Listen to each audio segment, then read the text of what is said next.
merasa tak berarti, jalan dengan tanpa harapan, lalu tangan yang berlubang paku menjamah jadi hidup baru, dan kayu yang kasar mengubahkan jalan hidup yang penuh kegagalan.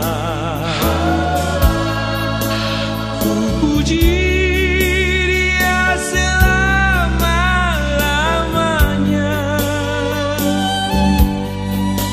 sebab salib mengubah hidupku, dan ku yakin darah Yesus yang suci sudah mengalir di Kalvari. Bila zaman berlalu, dunia mendebu, ku tetap pegang salib itu.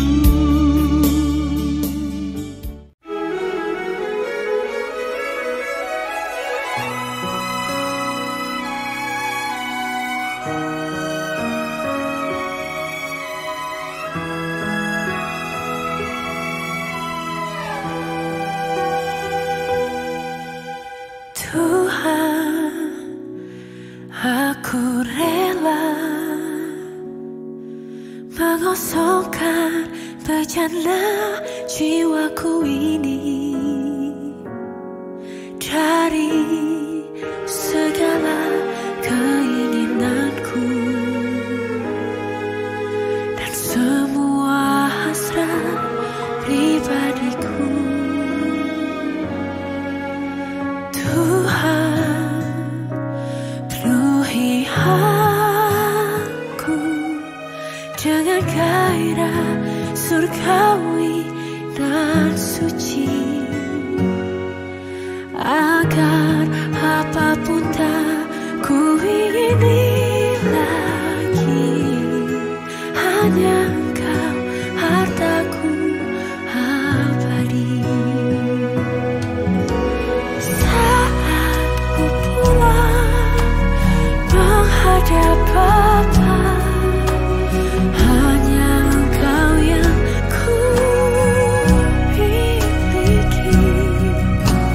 Kerinduan hatiku, kehausan jiwaku, dapat ku memandang wajah-Mu. Saat ku pulang menghadap Bapa, hanya Engkau yang ku miliki. Kerinduan hatiku, kehausan jiwaku, dapat ku memandang wajah-Mu. Memandang wajah-Mu,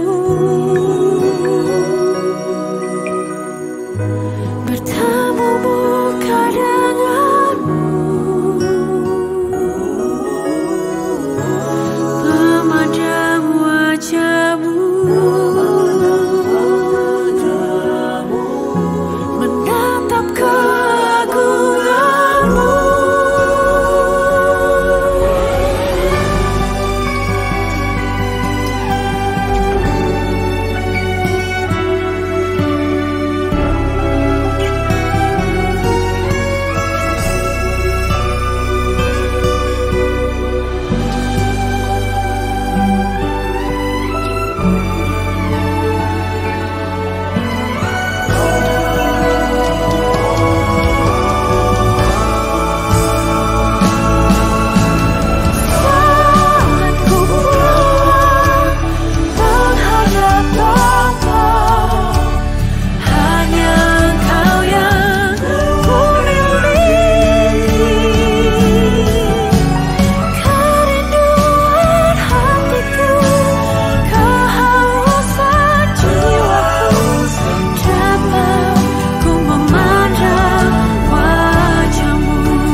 Bapa di surga, mohon jadikan malam ini pencerahan buat kami semua, agar kami mengerti, supaya kami tidak ditipu oleh si jahat, sama seperti Hawa diperdaya oleh si ular.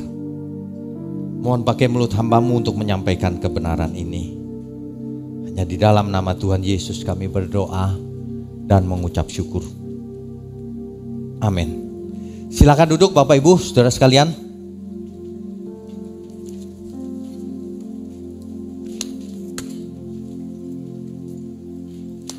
Malam ini saya menggantikan Pak Eras karena beliau sedang istirahat ya.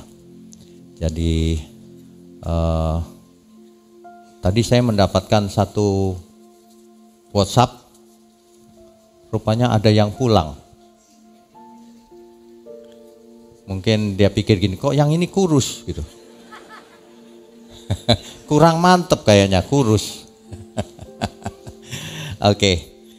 Topik kita malam ini sangat amat penting, tetapi saya khawatir akan ada banyak yang tersinggung di luar sana.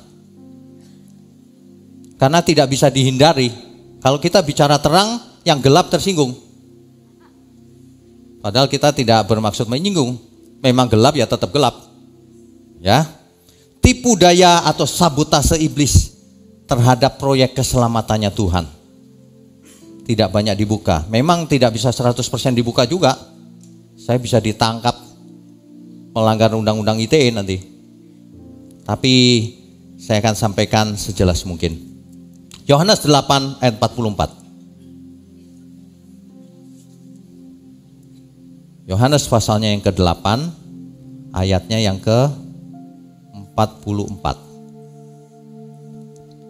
Saya bacakan ya.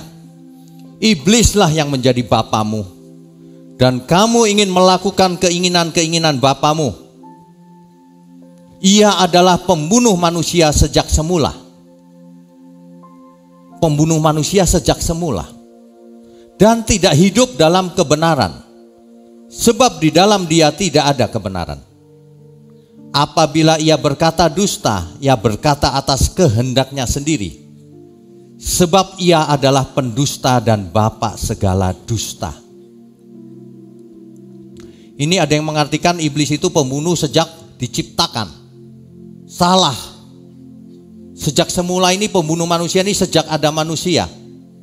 Yaitu maksudnya di Eden membinasakan manusia. Menipu manusia. Ya. Sebab tidak ada yang jahat keluar dari Bapa di surga. Bapa di surga tidak pernah menciptakan makhluk yang langsung jahat, gak pernah. Pada mulanya tidak ada yang jahat.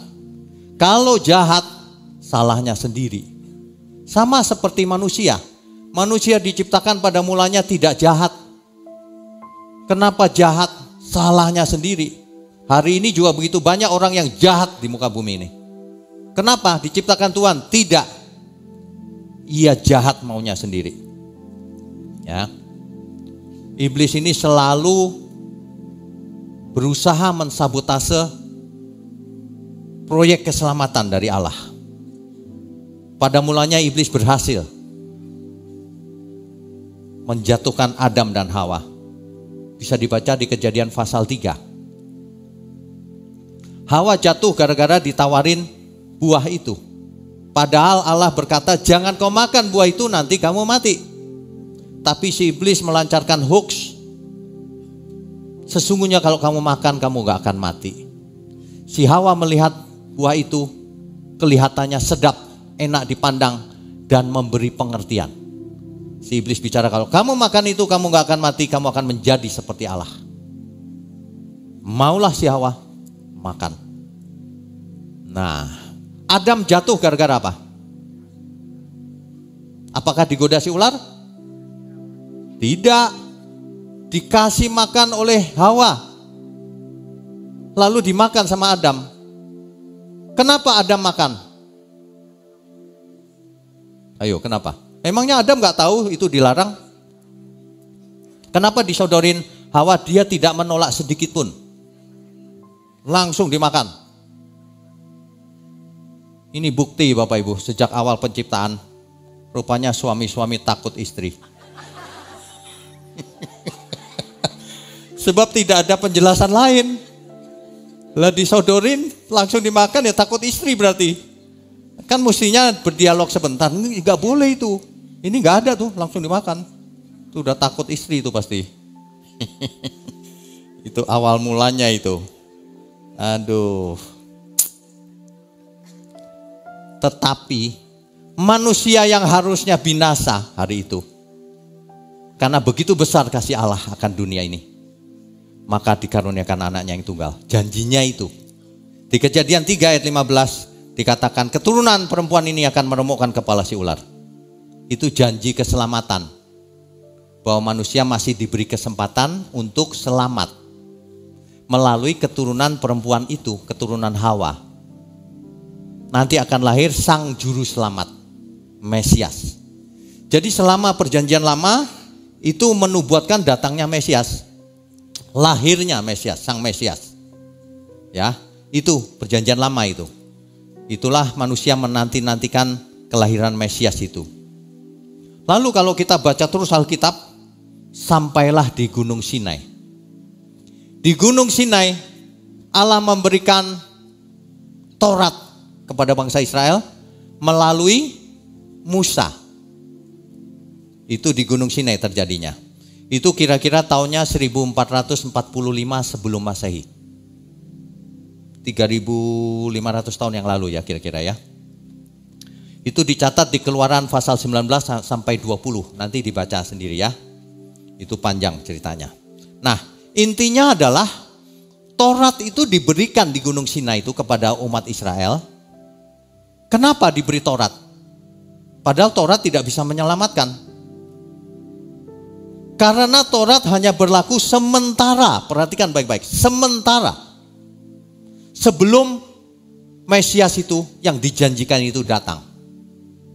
Jadi di sini Bapak Ibu Saudara harus ingat Taurat itu sementara ya. Di YouTube banyak yang marah-marah sama saya. Taurat kok sementara? Loh, saya justru kaget. Loh, kamu Kristen apa ini? Kok Kristen gak mengerti bahwa Taurat itu sementara? Galatia 3 ayat 17 sampai 19. Coba kita baca ya. Galatia pasal 3 ayat 17 sampai 19. Maksudku ialah janji yang sebelumnya telah disahkan Allah. Janji yang mana itu? Kejadian 3 ayat 15. Melalui keturunan perempuan ini akan meremukkan kepala si ular.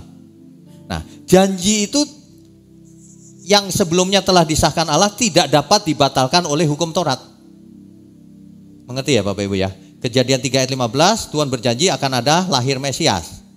Lalu Taurat diberikan di Gunung Sinai, bukan berarti ini dibatalkan. Justru Taurat inilah yang sementara. Sebelum janji itu digenapi. Nah, tidak dapat dibatalkan oleh hukum Taurat yang baru terbit 430 tahun kemudian. Sehingga janji itu hilang kekuatannya. Gak bisa. Janji mula-mula itu tidak akan hilang kekuatannya. Ayat 18, sebab jikalau apa yang ditentukan Allah berasal dari hukum Taurat, ia tidak berasal dari janji.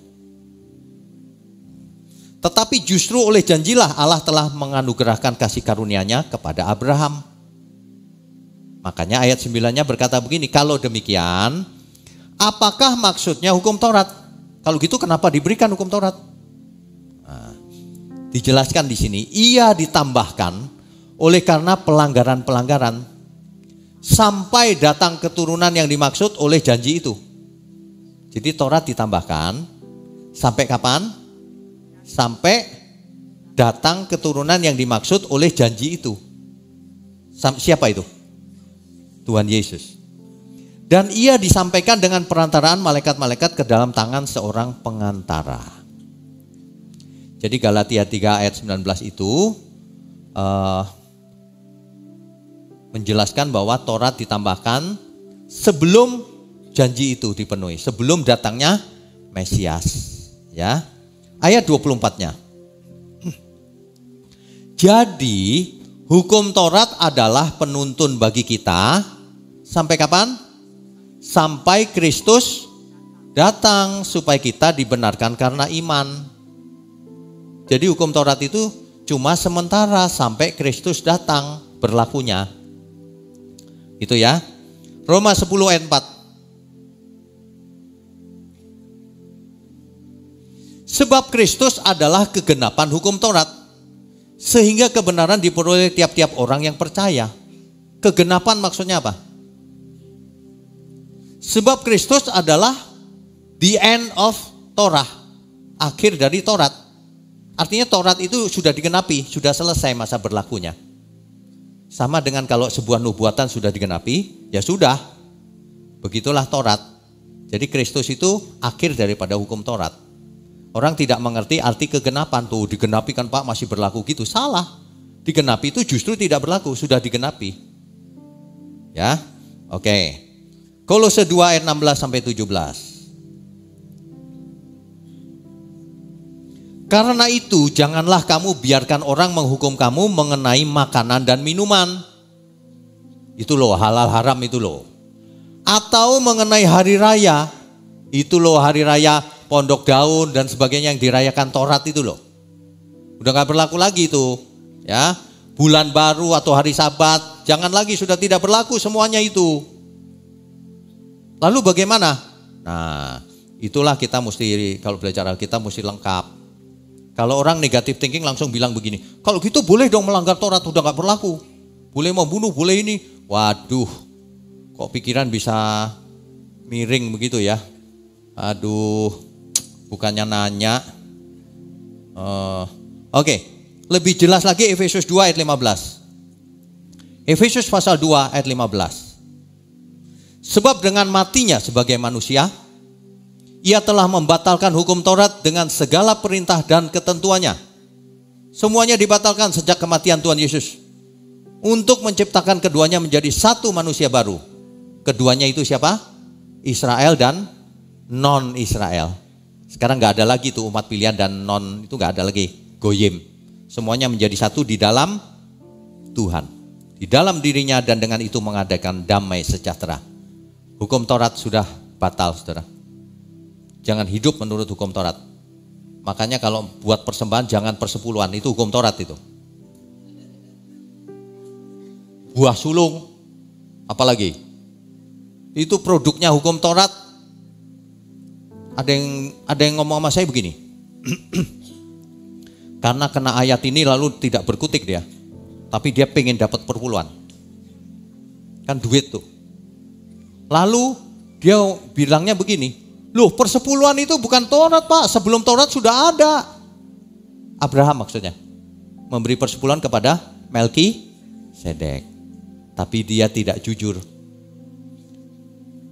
Abraham memberikan ke Melkisedek, apa yang diberikan? 10% dari jarahan perang, bukan dari hartanya. Bisa nggak diterapkan hari ini? Nggak bisa. Buktinya apa? Yang 90%-nya dikembalikan ke Raja Sodom. Kalau itu hartanya ya habis dong dia. Enggak, dia tetap kaya. Itu rampasan perang. Ya, kalau mau cari pembenaran itu jangan terlalu begitu ya. Sampai Taurat dibatalkan, dia nyari yang sebelum Taurat sudah ada katanya. Ya tapi rampasan perang. Ini bagaimana ya? Kok orang kok matre ya? Orang kalau nggak mau bener itu matre. Ini gara-garanya cuman uang. Taurat dibatalkan, persepuluhan dibatalkan. Buah sulung dibatalkan. Gak ada lagi. Tapi seluruh hidupmu milik Tuhan. Kalau seluruh hidup kita milik Tuhan, kita gak hitung-hitungan. Saya gak pernah loh kasih persepuluhan itu ngitung pakai kalkulator. Itu gak sopan namanya. Kalau mau mempersembahkan sesuatu saya gak pernah hitungan. Bruk. Gitu. Bahkan gak pernah hitung, udah lebih belum ya? Gak ada begitu-begituan. Jangan pernah hitung-hitungan. Siapa berani hitung-hitungan, Tuhan ambil kalkulatornya juga ntar. Kamu hitung-hitungan ya. Kayaknya kamu kelebihan deh nafasnya.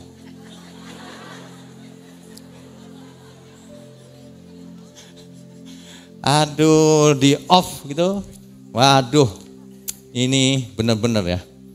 Alkitab itu jangan disangkali. Semua ayat harus didudukkan pada posisinya yang benar, ya. Jadi begini, Saudara. Di sini Gunung Sinai, Taurat maksudnya. Taurat ini berlaku sampai salib. Ini zamannya Taurat nih.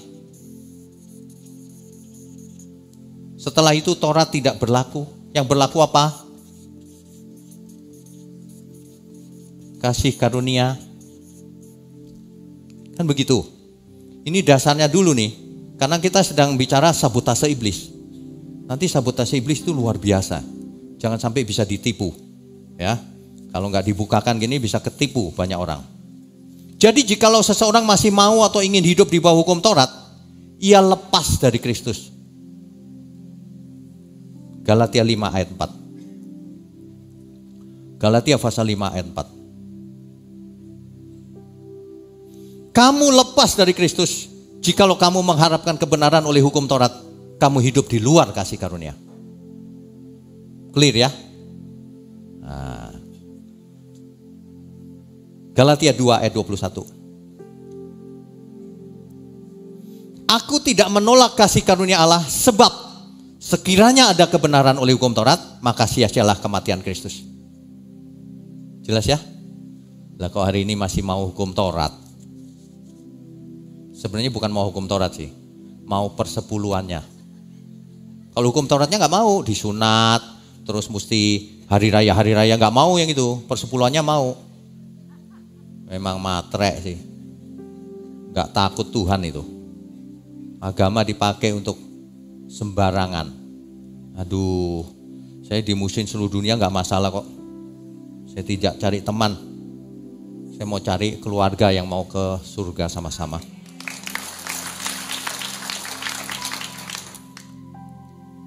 Tipu daya iblis yang pertama. Bagi orang Kristen ya, saya nggak bicara di luar Kristen. Bagi orang Kristen tipu dayanya yang pertama adalah hiduplah menurut Taurat. Kalau hidup menurut Taurat, lepas dari Kristus soalnya. Jadi iblis itu pintar. Firman itu tidak pernah dibatalkan. Orang yes gitu kan. Hiduplah menurut Taurat. Hidup menurut Taurat, binasa. Menghina Tuhan Yesus tuh. Itu kelihatannya nggak masalah loh, baik-baik saja kelihatannya. Enggak, itu menghina Tuhan Yesus. Tuhan mati di kayu salib supaya kita tidak hidup menurut Taurat lagi. Jangan dianggap enteng. Maksud saya itu menjelaskan supaya orang tidak lepas dari Kristus, malah disalah mengerti. Ya sudah. Kita itu harus mengerti proyek keselamatan secara utuh itu sebenarnya bagaimana sih? Duduk persoalannya. Nah ini, kalau Bapak Ibu mengerti ini, maka nanti akan jelas. Nih lihat nih. Ini waktu ya. Di sini ada salib. Di sini kita hidup menuju masa depan. Di sini ada batu nisan kita. Ya. Kalau kita perhatikan fase keselamatan itu, yang pertama itu oleh salib. Kalau nggak ada salib tidak ada keselamatan sama sekali. Oleh salib maksudnya apa? Penebusan. Kalau kita tidak ditebus, kita milik dunia, terjual di bawah kuasa dosa, kata Alkitab. Binasa pasti. Makanya ada penebusan salib. Yang kedua, manusia dalam hal ini cuma menerima, cuma terima, tidak ngapa-ngapain. Itulah yang disebut cuma. Kita aja belum lahir, apa peran kita nggak ada. Itulah yang disebut cuma-cuma. Keselamatan hanya karena anugerah. Kita belum lahir, Yesus sudah tebus. Ini yang pertama. Yang kedua di sini, selama kita hidup ini. Yang ketiga, nanti ketika Tuhan datang dan naik kembali, itu parousia. Parousia itu artinya Tuhan Yesus datang yang kedua kali. Ya, di situ terjadi apa? Kebangkitan. Siapa yang lakukan? Semuanya bagian Tuhan. Yang ini bagian Tuhan. Kita tidak ikut-ikutan, bahkan iblis tidak bisa ikut-ikutan. Yang lalu bagian Tuhan juga semua ini. Ini juga bagian Tuhan. Iblis sudah kalah di situ. Yang ini juga bagian Tuhan. Nah, yang dua inilah yang jadi pertaruhan antara selamat dan binasa itu di sini. Yang kedua ini selama kita hidup. Bagian siapa? Bagian Roh Kudus dan manusia. Jadi kalau demikian yang disabotase yang mana nih? Yang pertama sudah gagal disabotase. Yang ini, yang ketiga, tidak mungkin disabotase. Sebab hari itu iblis dan roh-roh jahat dan semua pengikutnya sudah binasa.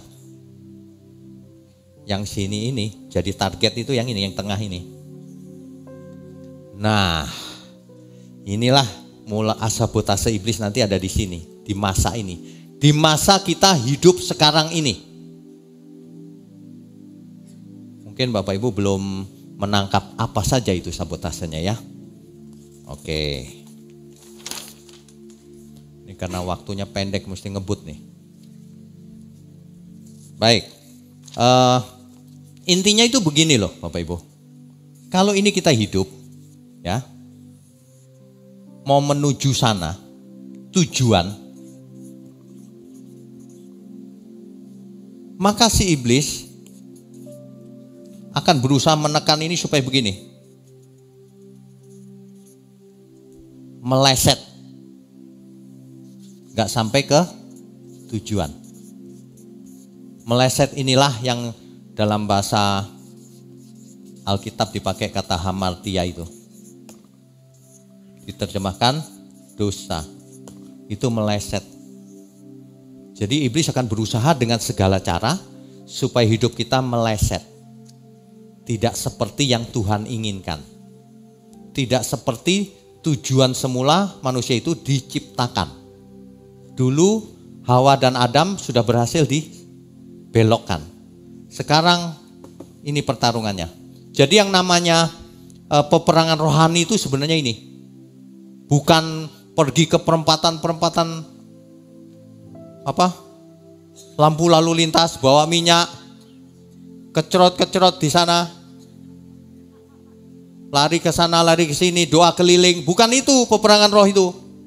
Peperangan roh itu yang membuat manusia selamat. Kalau cuman ngusir-ngusir gitu mau diusir kemana saya mau tanya. Diusir dari perempatan yang A pindah ke B dia. B pindah ke C, mau kejar-kejaran terus. Buang waktu. Ya. Aneh, peperangan rohani kok kecerot-kecerot.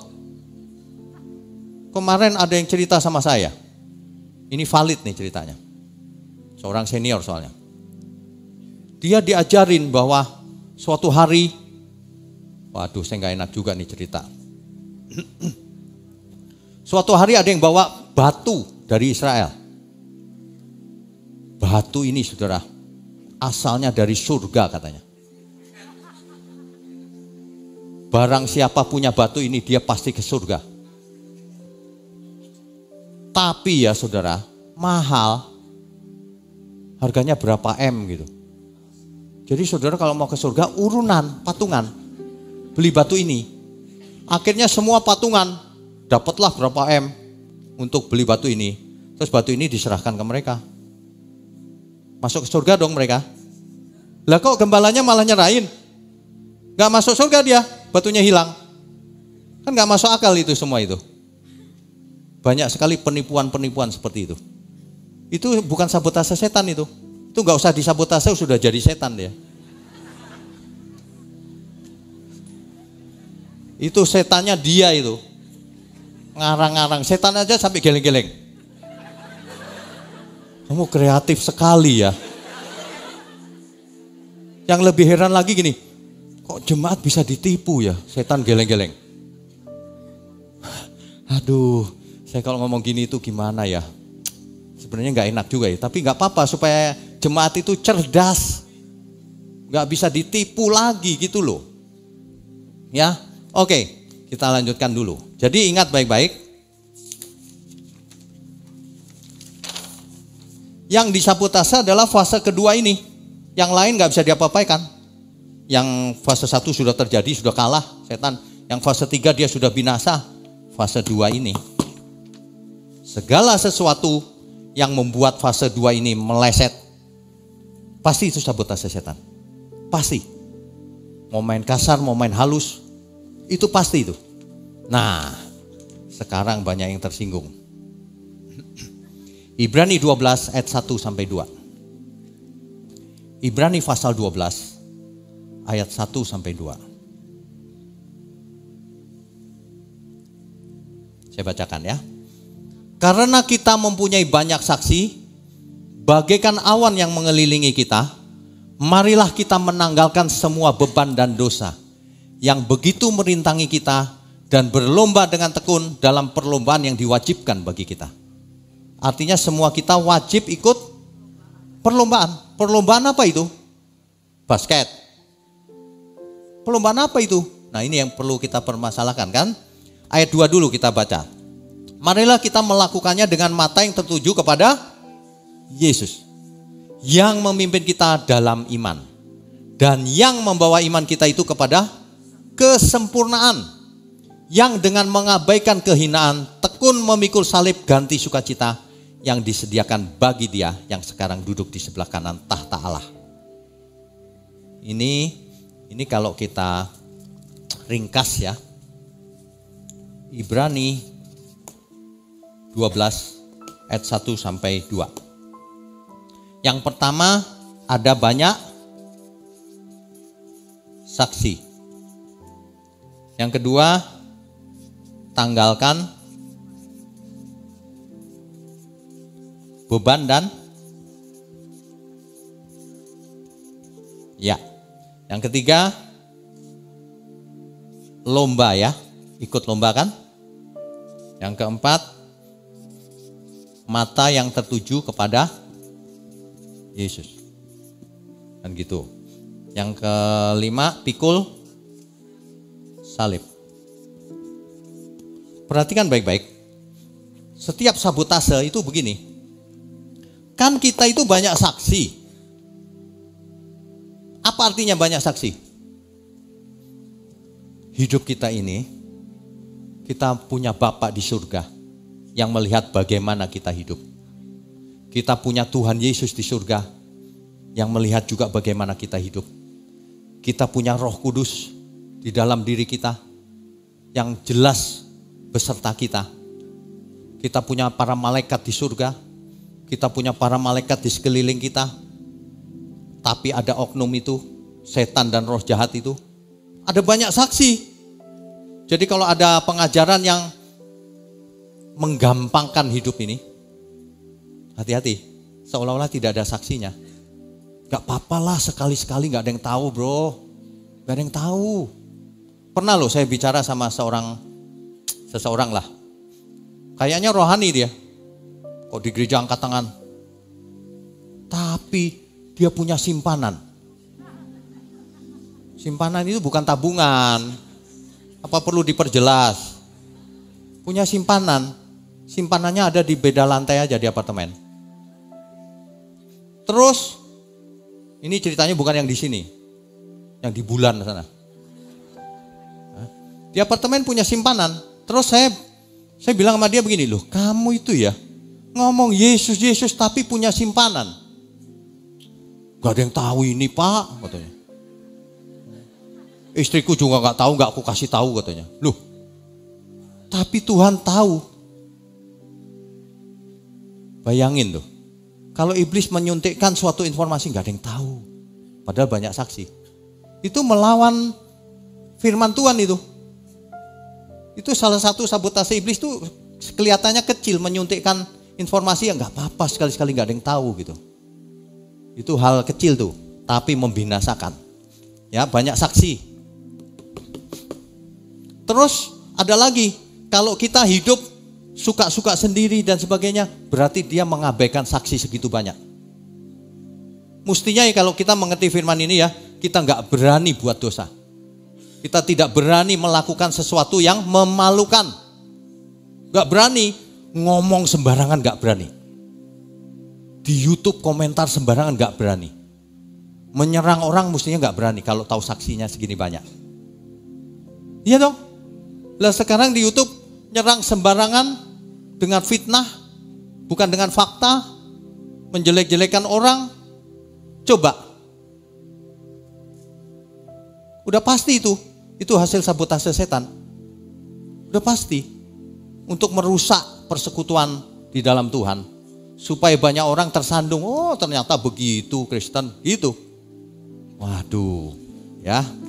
Tanggalkan beban dan dosa. Jangan banyak keinginan, jangan buat dosa. Ada teologi yang gini, gak apa-apa buat dosa. Tuhan itu maha pengasih. Jadi malam minggu buat dosa, minggu pagi duduk di gereja manis, pakai pakaian putih-putih. Coba bayangkan, ada yang seperti itu gereja. Ada, makanya laris manis. Iya, heran loh. Kok ada ya? Ada yang percaya lagi. Banyak lagi yang percaya. Ini pasti sabotase iblis. Pasti. Udah pasti ya. Ikut lomba. Lah ada yang ngajarin gini, kita sudah selamat saudara. Gak usah ngapa-ngapain sudah selamat. Keselamatan bukan karena perbuatan baik saudara. Gak usah berbuat baik. Pasti itu gara-gara iblis tuh ngajarin. Orang ini dikasih tahu kita sedang lomba. Supaya kita hidup kudus. Supaya kita sempurna. Sabotase iblis melahirkan teologi. Iblis itu teolog saudara. Saudara mengerti gak? Iblis itu teolog yang canggih. Dia bisa main ayat-ayat itu, dipelintir-pelintir gitu, sehingga orang tidak tahu itu salah. Dulu iblis lawan Tuhan Yesus kan, itu adu ayat loh, adu teologi itu. Hari ini iblis masih iblis yang sama, yang dulu mencobai Tuhan Yesus. Hati-hati, hari ini kita bongkar. Pokoknya setiap ajaran filsafat, apapun namanya, yang membuat kita meleset dari tujuan semula kita diciptakan, maka itu pasti sabotasenya iblis. Meskipun terjadinya di gereja. Meskipun terjadinya di gereja. Ya, ingat baik-baik tuh, kita diciptakan Tuhan untuk apa? Kau ciptakan aku untuk kemuliaan-Mu, menjadi kesukaan Bapa. Kesukaan Bapa. Tiada lagi yang ku ingini, hanya pulang ke rumah Bapa. Persiapkan aku di sisa hariku, berkenan di hadapan-Mu. Mestinya begitu. Lah kok mengubah-ubah kebenaran? Kalau orang harus menanggalkan beban ini apa sih? Apa sih yang membebani manusia itu? Tidak puas. Apa yang membebaninya? Segala keinginan. Inginnya banyak. Ingin ini, ingin itu. Macam-macam keinginan. Jadinya berbeban berat, capek hidupnya. Tanggalkan beban dan dosa. Malah diajarin, kamu pengen apa? Klaim pakai nama Yesus. Malah diajarin, kalau kamu ikut Yesus, tokomu laris. Enteng jodoh. Loh, kok enteng jodoh? Hidup jadi gampang. Kamu akan jadi kepala bukan ekor. Kamu akan naik terus tidak pernah turun. Kamu naik kemana itu? Naik gak pernah turun itu kemana ya? Saya bingung. Naik terus tidak pernah turun katanya. Saudara angkat dompetmu. Nah, model-model begitu itu. Makanya banyak yang sakit hati nanti. Lah memang begitu. Itu iblis. Saya kasih tahu itu ajaran iblis. Kau jangan tiru. Manusia jadi ikut Tuhan bukannya membangun relasi dengan Tuhan. Transaksi. Kalau ikut Tuhan nanti aku diberkati. Kaya raya. Jadi sultan di bumi. Ini apa ini ajaran? Sultan lagi. Aduh. Saya kalau dikirimin orang ya ini orang mabok apa-apa ini. Ngomong itu sembarangan gitu. Kalau caranya khotbah kayak gitu ya. Kita nggak usah sekolah teologi. Gampang banget. Tinggal datang saudara keluarkan dompetmu. Lo kan ngawur aja bisa. Iya. Gampang itu. Saudara kalau ikut Tuhan pasti kaya. Pasti nggak pernah sakit. Gitu-gitu ngawur aja itu. Buktinya banyak yang mati hamba Tuhan. Memangnya hamba Tuhan kebal apa? Ya, hati-hati, sabotase iblis itu luar biasa. Kalau mahasiswa ya, masih mahasiswa. Lah kok pacaran? Lah kok sampai jauh hubungannya? Itu kan hidup dalam dosa namanya. Ini iblis itu dengan segala cara dia berusaha menyesatkan banyak orang sehingga melanggar semua firman ini. Mata tertuju kepada Yesus, dia tertujunya kepada Mamon. Dia datang kepada Yesus dalam rangka mendapatkan Mamon. Artinya fokusnya Mamon. Bayangkan ada ajaran yang begini. Saudara pengen apa? Pengen mobil? Mulailah dengan mimpi. Mimpi. Oh iya benar. Mimpi punya mobil. Lalu setelah punya mimpi, bayangkan mobilnya. Warna apa? Mereknya apa? Keluaran tahun berapa? Oke? Habis gitu katakan dengan iman. Wih, kayaknya hebat banget gitu ya. Itu ngajarin itu. Ngajarin orang matre. Kalau bisa beli ya beli aja, kalau nggak bisa ya nggak apa-apa gitu aja loh. Lah kok katakan mimpi dulu. Pakai mimpi. Artinya apa? Imannya nanti diarahkan ke mobil. Bukan ke Tuhan. Kan mestinya iman itu ke Tuhan. Ini imannya ke mobil. Mobilnya nanti aku mau yang ini Tuhan, mau ini. Bayanginnya mobil. Padahal iman itu harus ditujukan kepada Tuhan. Bukan keinginan kita. Banyak iman yang salah. Imannya dipakai sebagai alat untuk mendapatkan sesuatu. Minta kuasa Tuhan. Itu kebalik-balik itu. Mestinya iman itu menyerahkan diri kepada Tuhan. Terserah Tuhan, hidupku mau dipakai sebagai apa, mau jadi apa, harus mengerjakan apa, terserah Tuhan. Amin ya. Kan begitu harusnya. Ya, hati-hati. Pikul salib. Banyak sekali ajaran bukan pikul salib loh. Teologi kemakmuran contohnya. Mana ada cerita pikul salib? Gak ada. Kalau saya bicara pikul salib, ada seorang ibu. Saya nggak tahu kenapa ibu-ibu ya. Mungkin dulu Hawa kali ya. Ada seorang ibu yang ngomong gini, Pak hidup cuma sekali saya nggak mau menderita Pak. Loh, mantep. Hidup cuma sekali saya nggak mau menderita Pak. Loh, ibu itu kata firman Tuhan. Menderita itu bukan sakit miskin, bukan menderita untuk Tuhan. Mesti terbeban menolong orang, mesti belajar, mesti jadi berkat, itu beban penderitaan tanda kutip. Gak mau saya mau senang sendiri. Lah, ya udah selamat tinggal Bu. Aduh susah bener ya. Kalau orang sudah diracuni teologi yang salah itu gak bisa kita bicara pikul salib. Hati-hati loh. Ya, ini Ibrani 12 ayat 1 sampai 2 nih. Satu lagi, Roma 12 ayat 1 sampai 2. Heran pasal dan ayatnya sama. Roma 12 ayat 1 sampai 2 ya. Coba dibaca dulu. Ya. Karena itu saudara-saudara, demi kemurahan Allah, aku menasihatkan kamu supaya kamu mempersembahkan tubuhmu sebagai persembahan yang hidup. Sebagai persembahan yang hidup. Yang bagaimana? Yang kudus dan yang berkenan kepada Allah. itu adalah ibadahmu yang sejati. Ayat 2. Janganlah kamu menjadi serupa dengan dunia ini, tetapi berubahlah oleh pembaharuan budimu, sehingga kamu dapat membedakan manakah kehendak Allah. Sehingga kamu mengerti yang mana kehendak Allah.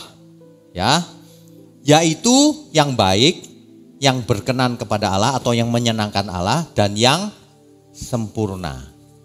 Ini kalau kita ringkas ya, persembahan itu persembahkan tubuh yang hidup. Yang hidupnya bagaimana? Kudus dan berkenan. Kan begitu. Terus jangan serupa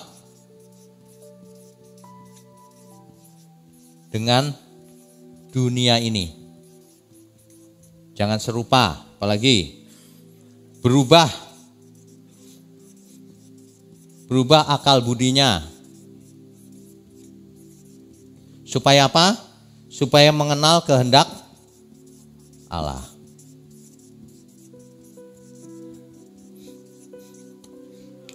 Iblis tahu persis teologi ini.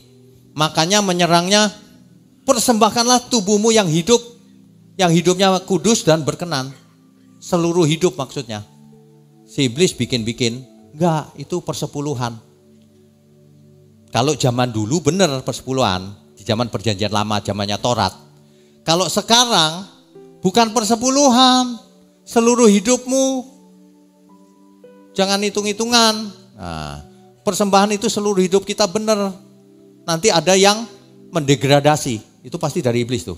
Kalau ibadah itu hari Minggu saja atau hari Sabat saja. Padahal ibadah setiap hari. Ibadah itu bukan cuma di gereja. Ibadah itu dimanapun, kapanpun, dalam segala hal itu ibadah. Kalau dilakukan menyenangkan Tuhan. Kan begitu. Nah makanya itu sebenarnya kelihatan rohani, tapi sebenarnya itu degradasi. Mau membonsai iman kita sehingga tidak sempurna. Hidup menurut Taurat, hidup ada hari raya. Gak ada, seluruh harinya Tuhan. Jangan serupa dengan dunia ini. Ya, itu sih jelas. Nah ini, berubahlah akal budimu. Ada gereja yang mengajarkan begini. Saudara kalau ke gereja ya, jangan pakai otak. Ada loh yang ngomong gitu sama saya. Kalau nggak pakai otak terus pakai apa? Lah ngomong aja pakai otak kita. Nafas aja pakai otak. Kalau nggak pakai otak supaya apa? Supaya ditipu. Itu modus itu. Jangan datang ke yang begitu-begituan. Jangan pakai otak. Otak ini diciptakan Tuhan supaya untuk kemuliaan Tuhan. Ya, pakai otak kita. Pakai logikamu.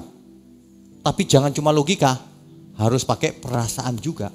Seluruh hidup. Persembahkan tubuhmu yang hidup. Hidup itu bukan cuma logika. Hidup itu termasuk perasaan. Apalagi kalau kita bicara kasih. Kasih atau cinta itu melibatkan perasaan. Bukan cuma logika, bahkan kadang-kadang tidak berlogika. Pokoknya aku cinta dia. Kan begitu. Makanya harus utuh. Persembahan itu harus utuh, seluruh hidup. Jadi di fase 2 ini, inilah proses yang dinamakan mengenakan logos. Mengenakan hikmat Allah. Mengenakan hikmat Allah. Ini.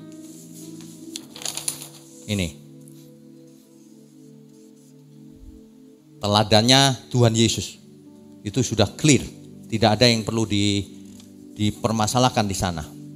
Jadi tipu daya iblis itu produknya macam-macam saudara. Dicatat baik-baik. Yang pertama, teologi kemakmuran. Itu produknya iblis itu. Mengajarkan bahwa manusia harus fokus pada berkat jasmani. Kesembuhan jasmani. Kesembuhan rohaninya malah tidak ditekankan. Itu pasti produknya iblis itu. Pasti. Sebab keselamatan di dalam Tuhan itu bukan jasmani. Kan jasmani kita semuanya bakal mati. Untuk apa diutamakan? Yang diutamakan adalah keselamatan jiwa kita. Untuk apa engkau memperoleh seluruh isi dunia ini jika jiwamu mati? Itu clear loh, ada ayatnya jelas semuanya. Tapi iblis pintar sabotasenya. Dia produk teologi kemakmuran. Yang dikatakan begitu-begitu aja tuh, berkat saudara, kamu akan jadi raja di bumi, punya rumah di bumi, gitu-gitu. Waduh, ya. Gak ada itu cerita pikul salib. Perhatikan baik-baik khotbahnya. Saya kan gak sebut siapapun. Saya gak pernah sebut nama gereja atau siapapun, gak pernah. Karena tidak boleh. Sementara orang lain menyebut gereja kita pakai nama kan. Nama saya disebut, nama gembala kita disebut. Memang tidak punya etika sih. Itulah hasil teologinya si iblis itu. Perbuatan baik tidak menyelamatkan katanya. Makanya dia tidak punya etika di YouTube. Kalau kita nggak berani di YouTube menghina pakai nama, ya nggak berani lah. Ini khotbah kan dalam rangka nggak boleh begitu. Kita nggak menyerang orangnya, nggak boleh menyerang orangnya. Ya, menyerang itu ajarannya. Begitu harusnya. Si iblis saja nggak berani loh nyerang orangnya, nggak berani loh nyerang Tuhan. Oh kau orang ini nggak berani. Bukankah ada tertulis isinya semua? Manusia lebih dari iblis. Menyerang ke orangnya langsung. Wah luar biasa ya. Waduh mengerikan emang. Yang kedua, teologi hyper grace. Berkat berlimpah-limpah gak karuan. Tidak ditekankan kekudusan. Yang ditekankan kasih karunia Tuhan itu tak terbatas, saudara-saudara. Buat dosa gak apa-apa, nanti diampuni gitu. Waduh. Tidak ditekankan untuk hidup kudus. Itu teologi hyper grace namanya. Tuhan itu maha mengampuni, maha memberkati katanya. Saudara mau berkat berapa? Berlipat-lipat kan? Minta saja. Itu. Ini aneh tapi nyata loh. Itu ajaran nyata banget. Itu pasti produknya iblis. Pasti. Sebab ajaran Tuhan Yesus tidak begitu. Sebagian lagi teologi mistis. Mistis, saudara. Waduh, kalau mistis gimana ya? Manusia jadi aneh.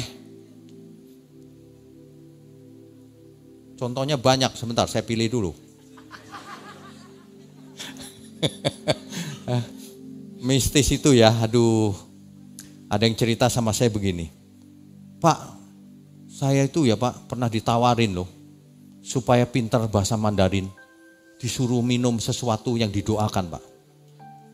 Loh, wah ini mistis nih. Kalau itu bisa, ya kita nggak usah belajar bahasa lah ya. Pesen aja minuman di situ, cap Mandarin. Nanti kalau mau pintar bahasa Inggris, cap bahasa Inggris. Kan gitu. Ini ngerusak loh.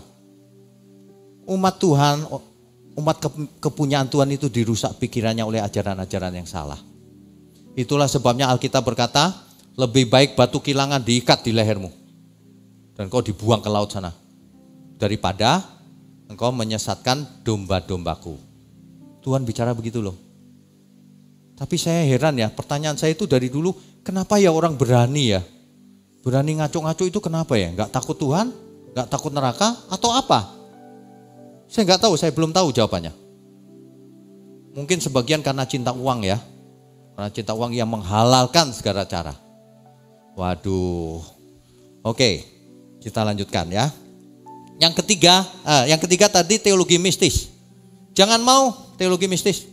Tuhan kita ajaib, yes. Tapi bukan mistis. Sesuatu yang menghilangkan tanggung jawab kita, itu pasti salah. Tapi kalau mujizat, itu ada. Ya, oke. Teologi berikutnya, nah ini, kalau ini yang tersinggung banyak sekali nih. Teologi keselamatan, tentang keselamatan, yang tidak perlu respon manusia.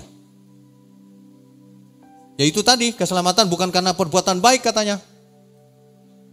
Ini nyata loh. Seseorang itu dipengaruhi oleh apa yang dia mengerti hidupnya. Ada seseorang yang cerita sama saya bahwa Itu Pak, dia itu ya Pak, ngomongnya jorok, hidupnya gak karu-karuan. Tapi dia kalau debat, aku pasti masuk surga. Kenapa? Perbuatan itu terpisah, gak ada hubungan sama surga. Perbuat keselamatan bukan karena perbuatan baik, begitu. Makanya mereka gak suka kalau kita ngajar perbuatan itu menyelamatkan. Bukan perbuatan baik biasa, tapi perbuatan melakukan kehendak Tuhan. Gak melakukan mau selamat. Diam-diam aja mau selamat, mana ada. Kita itu harus melakukan kehendak Tuhan. Kan Tuhan Yesus berkata begini saudara, di Matius 7 ayat 21 sampai 23 kan. Bukan orang yang memanggil Tuhan-Tuhan yang masuk kerajaan surga, tetapi yang melakukan kehendak Bapa. Melakukan itu artinya perbuatan bukan? Perbuatan. Alkitab itu rupanya sejak zamannya awal Alkitab ya, Perjanjian Baru ya, sudah ada manusia-manusia bebal seperti itu. Yakobus pasal 2 ayat 20. Ini bukan kata saya, kata Alkitab bro. Dengerin baik-baik. Yakobus pasal 2 ayat 20. Ini untuk orang-orang yang ngotot bahwa keselamatan bukan karena perbuatan. Baca ini. Hai manusia yang bebal. Dalam bahasa sederhana, kau itu bebal. Maukah engkau mengakui sekarang bahwa iman tanpa perbuatan adalah iman yang kosong? Iman itu harus ada perbuatannya. Bahasa Indonesia sederhananya begitu. Ayat 20 tuh. Ayat 22-nya. Kamu lihat bahwa iman bekerja sama dengan perbuatan-perbuatan. Dan oleh perbuatan-perbuatan itu iman menjadi sempurna. Bagaimana iman kita menjadi sempurna? Lewat latihan perbuatan terus. Mengasihi, mengampuni. Itu kan gak langsung bisa. Lama-lama imannya makin sempurna, makin sempurna. Kan begitu. Bukan karena perbuatan itu sabotase iblis tuh. Sebab kalau orang tidak ada perbuatannya, imannya gak bakalan sempurna. Ia cuma punya iman fantasi. Iman halusinasi. Itu dalam bahasa populer sekarang dia lagi halu. Halu, merasa percaya. Tapi gak ada buktinya. Itu pasti pekerjaan iblis. Supaya imannya tidak bertumbuh. Supaya imannya tidak bertumbuh. Sebab iman bertumbuh disempurnakan melalui perbuatan. Bagaimana seseorang bisa mengampuni kalau tidak melakukan pengampunan? Latihan terus. Bagaimana seseorang bisa sempurna kalau tidak latihan terus? Ayat berikutnya. Ayat 24 lebih jelas lagi. Jadi kamu lihat bahwa manusia dibenarkan karena perbuatan-perbuatannya. Dan bukan hanya karena iman. Di luar sana ada yang ngomongin kita begini. Ini gereja ini ya, GSK ini. Nambahin keselamatan karena iman, ditambahin perbuatan. Kalau ketemu saya balik. Kamu itu ya, keselamatan kamu kurangin perbuatan. Lu ayatnya udah jelas kok. Ini kan ayatnya jelas ya Bapak Ibu ya.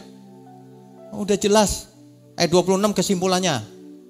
Sebab seperti tubuh tanpa roh adalah mati, demikian jugalah iman tanpa perbuatan adalah mati. Mati itu mate. Mati. Gak selamat. Ya.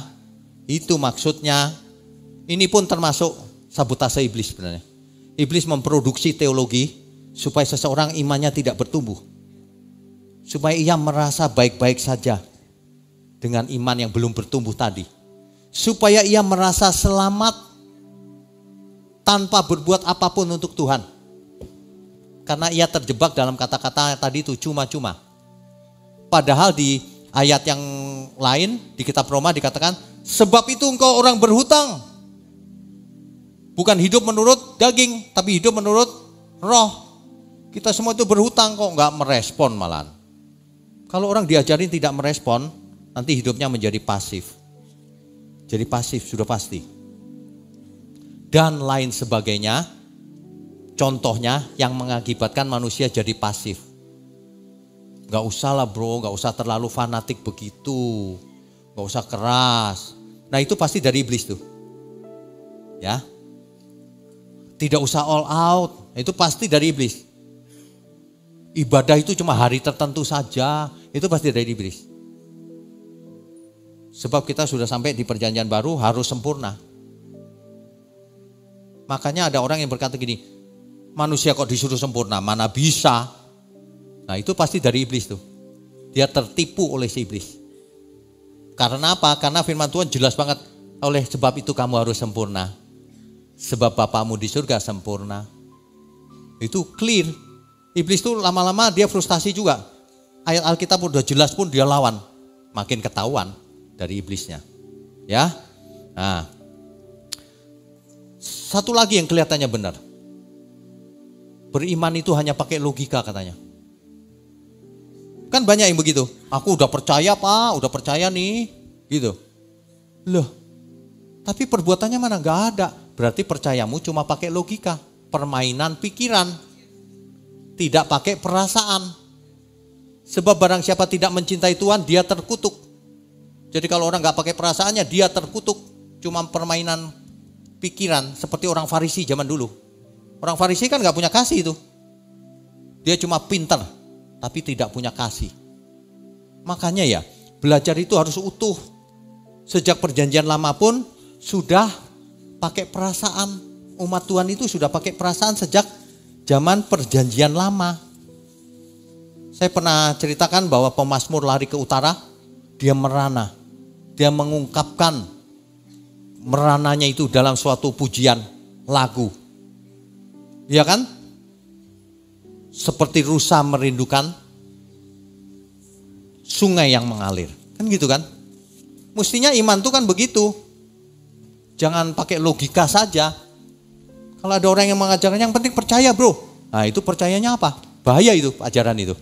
Percayanya rupanya cuma logika. Itu bahaya itu. Makanya perhatikan Alkitab, mengajarnya itu seluruh all out, seluruh tubuh yang hidup. Hidup itu pakai pikiran dan pakai perasaan pasti, ya kan? Kalau seseorang imannya benar, dia akan menggunakan perasaannya untuk mengasihi Tuhan. Tanpa perasaan tidak mungkin orang memiliki kasih yang benar, tidak mungkin. Ya, pemazmur mengatakan begini. Seperti rusa merindukan sungai yang mengalir,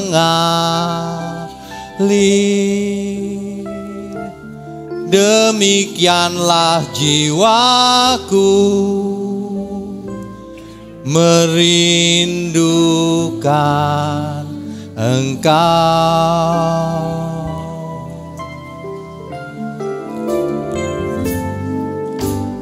Tuhan Rajaku, padamu sangat haus jiwaku. Bila ku boleh datang memandangmu Tuhan, sekalipun dagiku, sekalipun dagingku dan hatiku habis lenyap, gunung batuku dan bagianku tetaplah Allah selamanya. Pakai perasaan saudara. Saudara kalau mengasihi sesama pakai apa? Pakai perasaan. Jadi teologi yang mengandalkan logika sudah pasti salah. Makanya ia tidak berperasaan. Ketahuan dari komentarnya di YouTube, cara menyerangnya. Ketahuan tidak punya perasaan dia. Imannya mati tanpa perbuatan, tanpa perasaan. Sebab perbuatan lahir dari perasaan juga. Bagaimana kita bisa mengasihi orang lain kalau kita tidak punya perasaan kasih? Itu cuma acting berarti. Amin ya saudara. Kita beri kemuliaan untuk Tuhan. Masih ada waktu sedikit lagi. Ajaran yang memfokuskan hidup di bumi ini yang nyaman, pasti itu produknya iblis. Sebab Alkitab berkata, pikirkan perkara yang di atas, bukan di bumi. Bukan berarti lalu kita gagal di bumi, miskin, gak bisa apa-apa. Bukan itu maksudnya. Maksudnya prioritas kita nomor satu adalah langit baru, bumi baru.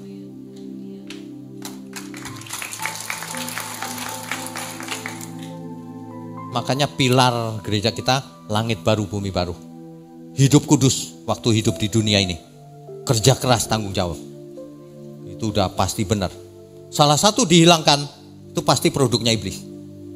Sebab kalau tidak ada salah satu ini, jadi timpang. Imannya jadi hambar. Tidak bermakna sama sekali. Ya, iblis itu licik, saudara. Jadi mesti butuh waktu panjang lebar berseri-seri suatu hari. Ya, tapi kali ini cukup sampai di sini ya. Kira-kira itu. Baik, semua saya undang untuk bangkit berdiri. Saudara sekalian, lawan kita itu sangat licik. Ia memproduksi teologi-teologi yang menyesatkan atau minimal mendegradasi keselamatan, supaya manusia tidak seperti yang Tuhan inginkan, supaya manusia menjadi pasif, lumpuh otot rohaninya, tidak all out untuk Tuhan. Ia merasa selamat padahal tidak melakukan apa-apa untuk Tuhan. Keselamatan karena tidak berbuat apa-apa, itu pasti produknya iblis. Padahal Tuhan Yesus berkata, bertobatlah kau, kerajaan Allah sudah dekat. Kerjakan keselamatanmu dengan takut dan gentar. Kuduslah kau sebab aku kudus. Ikut perlombaan yang diwajibkan. Persembahkan seluruh hidupmu yang kudus dan berkenan. Jangan dikurangi, saudara. Mulai hari ini harus peka kita semua. Jangan bisa ditipu oleh siapapun. Pandang Yesus, jangan pandang yang lain. Jangan memandang dunia ini. Jangan fokus pada bumi ini. Fokus pada langit yang baru, bumi yang baru. Iman yang benar justru ketika kita diuji kita harus lulus. Iman yang benar adalah ketika meskipun dagingku dan hatiku habis lenyap, dia tetap gunung batuku. Bapa di surga, kami mengucap syukur untuk malam ini. Kami diberkati oleh firman-Mu.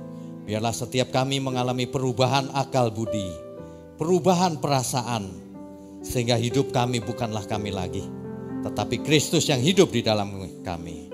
Terima kasih untuk gereja-Mu di tempat ini. Kau pakai secara luar biasa untuk menjangkau banyak jiwa, bahkan sampai ke ujung bumi. Mohon berkati setiap tangan yang mendukung pekerjaan-Mu ini Tuhan. Juga seluruh pelayan Tuhan yang hadir. Berkati mereka dengan seluruh keluarganya agar melayani Tuhan sampai selama-lamanya. Juga seluruh umat-Mu dimanapun berada, baik yang hadir di tempat ini maupun yang online. Tuhan, mohon berkati setiap kami.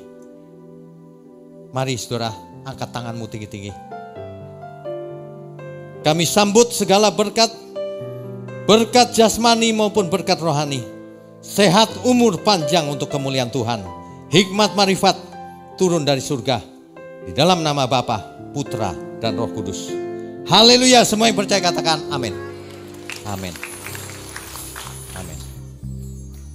Dia yang terbaik buat setiap kita, amin. Sekali lagi tepuk tangan buat Yesus. Haleluya.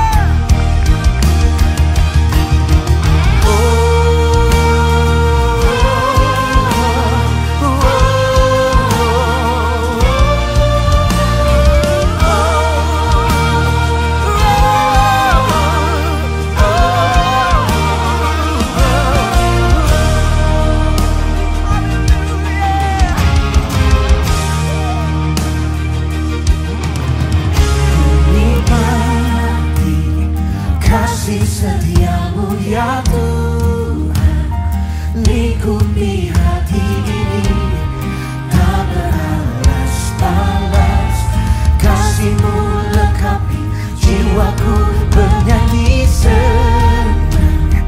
Yesus penebus yang terang, tuntun di setiap langkahku. Yesus Engkaulah yang terbaik bagiku. Oh, oh, oh, oh.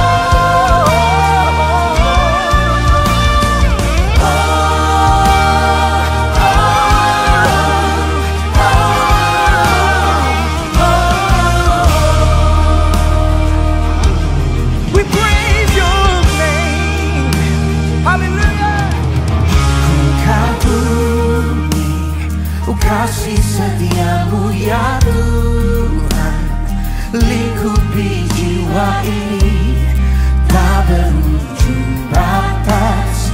Kasih-Mu lengkapi jiwaku menari.